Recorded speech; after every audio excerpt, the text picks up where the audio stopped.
Munugode MLA camp కార్యాలయం ప్రజాభవన్లో అంతర్జాతీయ మహిళా దినోత్సవం సందర్భంగా నిర్వహించిన మహిళా దినోత్సవ వేడుకలకు ముఖ్య అతిథిగా విచ్చేసి పలువురు మహిళలను శాలువాలతో సత్కరించి మహిళా దినోత్సవ శుభాకాంక్షలు తెలియజేసిన పినపాక ఎమ్మెల్యే పాయం అనంతరం క్యాంపు కార్యాలయంలో నిర్వహించిన రింగ్ ఆటల పోటీల్లో 40 టీములు పాల్గొనగా అందులో ఫైనల్కి చేరుకొని గెలుపొందిన గద్దెల ఆదిలక్ష్మి ఉషకి మరియు రన్నర్గా నిలిచిన ధనలక్ష్మి జయప్రభని అభినందించి బహుమతులు అందజేసి పాయం వారు మాట్లాడుతూ కాంగ్రెస్ ప్రభుత్వం మహిళలకు ఆర్థిక వెసులుబాటు ఆర్థిక ఎదుగుదలకు వివిధ కార్యక్రమాలు చేపట్టి సపోర్ట్ చేస్తుందని పాయం వివరించారు. ప్రజాప్రభుత్వాన్ని మహిళలు అంతా ఆశీర్వదించాలని కోరారు. మహిళల ఐక్యత అంతర్జాతీయ మహిళా దినోత్సవం. జై కాంగ్రెస్, జై పాయం, జై పాయం.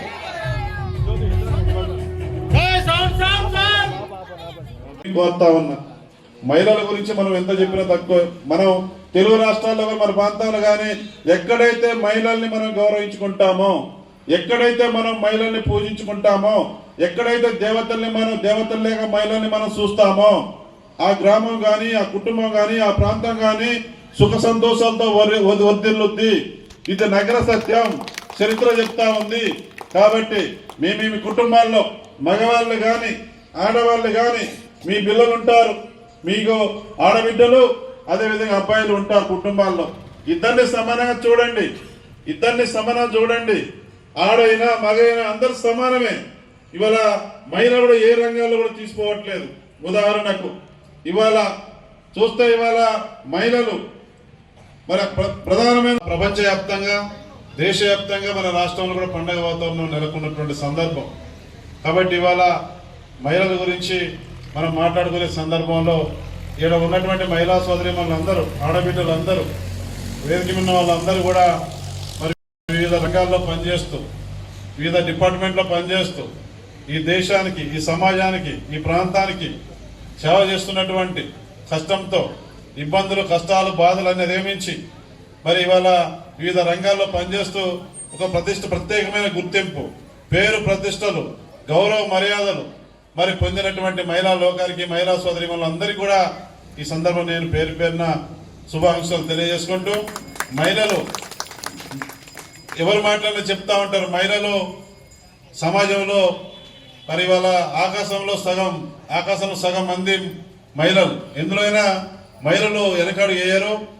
మరి సమాజంలో ఉన్నటువంటి దాంట్లో సగానికి మంది పైగా మహిళలే ఉన్నారు. మహిళా శక్తి అనేది ఎంత బలమైన శక్తి అనేది మనకు చరిత్ర చదివితే అర్థమవుతుంది. మరి ఇందిరాగాంధీ గారు కూడా ఒక మహిళ. ఈ భారతదేశంలో మరి ఒక మహిళ ఏముండి మన భారతదేశానికి ప్రధానమంత్రిగా చేసినారు. ఉక్కు మహిళగా, భారతరత్న. మామూలు విషయం కాదు. మహిళలు ఏ రంగంలో, అన్ని రంగాల్లో పనిచేస్తా ఉన్నారు. ఇవాళ మహిళా శక్తి ముందు ఏ శక్తి నిలబడదు. అంత బలమైన శక్తి, బలమైనటువంటి వాళ్ళు మన మహిళా సోదరీమణులు. మనం ఇవాళ మరి ఇందిరాగాంధీ గారిని స్ఫూర్తిగా తీసుకోవాలన్నా, అదేవిధంగా మేడారం సమ్మక్క సారక్కని స్ఫూర్తిగా తీసుకోవాలి, అదేవిధంగా రాణి రుద్రమదేవిని స్ఫూర్తిగా తీసుకోవాలి. ఇంకా అనేక మంది ఉన్నారు. ఇవాళ మహిళలు కూడా అనేక రంగాల్లో రాణిస్తూ తోటి మహిళలకి స్ఫూర్తిగా నిలబడుతున్నటువంటి సందర్భాన్ని మనం మరి నేషనల్లో కానీ ఇంటర్నేషనల్లో కానీ వివిధ రంగాల్లో వారి యొక్క ప్రతిభ, వారి యొక్క టాలెంట్, వారి యొక్క శక్తి సామర్థ్యాలను నిరూపించుకుంటూ గౌరవప్రదంగా ఈ సమాజంలో 10 మందికి స్ఫూర్తిని నింపే విధంగా మహిళలు పనిచేస్తున్న సందర్భం. అదే కాకుండా ఇవాళ మన తెలంగాణ రాష్ట్రంలో మహిళా లోకానికి సంబంధించి మహిళల్ని కోటేశ్వర్లు చేయాలని చెప్పేసి తెలంగాణ రాష్ట్రంలో మన కాంగ్రెస్ పార్టీ ప్రభుత్వం కూడా మహిళల సంక్షేమానికి, మహిళల రక్షణ కోసం మరి ఇవాళ బడ్జెట్లో కోట్ల రూపాయల నిధులు వెచ్చించి వారిని సామాజికంగా, ఆర్థికంగా కోటేశ్వరులను చేయాలి. మహిళలు శక్తివంతంగా ఉంటేనే ఈ సమాజం బాగుంటుంది, ఈ వ్యవస్థ బాగుంటుందని చెప్పేసి మన ముఖ్యమంత్రి గారు కూడా ఇవాళ తెలంగాణ రాష్ట్రంలో ఈ ప్రజాప్రభుత్వంలో మహిళలకు ఏమేమి చేయాలో అవన్నీ కూడా మన ప్రభుత్వం చేస్తా ఉంది. పథకాలు కూడా ప్రవేశపెడతా ఉంది. ప్రభుత్వం రాగానే గౌరవ ముఖ్యమంత్రి రేవంత్ రెడ్డి గారు ప్రమాణ స్వీకారం చేయగానే మొట్టమొదటి పథకం కాంగ్రెస్ పార్టీ ప్రభుత్వానికి మహిళలంటే ఎంత ప్రేమ, అభిమానమో మరి ఏరే చెప్పనవసరం లేదు. ప్రమాణ స్వీకారం చేసిన కొద్ది గంటల్లోనే ఆడబిడ్డలందరికీ ఆర్టీసీ బస్సుల్లో ఉచిత ప్రయాణం కల్పించారు. ఇంకా అనేక పథకాలు వచ్చినాయి, మీరు చూస్తూనే ఉన్నారు. ఆ పథకాలను మీరు పొందుతా ఉన్నారు, సంతోషంగా ఉన్నారు. మన ముఖ్యమంత్రి గారి ఉద్దేశం ఈ తెలంగాణ రాష్ట్రంలో ఉన్నటువంటి ప్రతి ఆడబిడ్డ, ప్రతి కుటుంబం చిరునవ్వుతో బతకాలి, జీవించాలి. అట్టడుగున ఉన్నటువంటి పేదల కుటుంబాల్లో మార్పులు రావాలి, వాళ్ళు ఆర్థికంగా నిలదొక్కోవాలి. సామాజికంగా వాళ్ళు ఆర్థికంగా నిలబడ్డప్పుడే, సామాజికంగా మార్పు జరిగినప్పుడే ఈ వ్యవస్థ సంతోషంగా ఉంటుంది, ఆనందంగా ఉంటుందని చెప్పి మహిళలకి మన కాంగ్రెస్ పార్టీ ప్రభుత్వం, మీరెన్నుకున్న ప్రభుత్వం, మీ ప్రభుత్వం, మన ప్రభుత్వం, ఈ ప్రజా ప్రభుత్వం ఇవాళ మహిళా రంగానికి మన ప్రభుత్వం ద్వారా ఏం చేయాలో అవన్నీ కూడా చేయడం జరుగుతూ ఉంది. ఇవాళ ఇందిరం ఇల్లు కూడా నిన్ననే నేను భూమి పూజ చేశాను బుర్గంపాడు మండలంలో.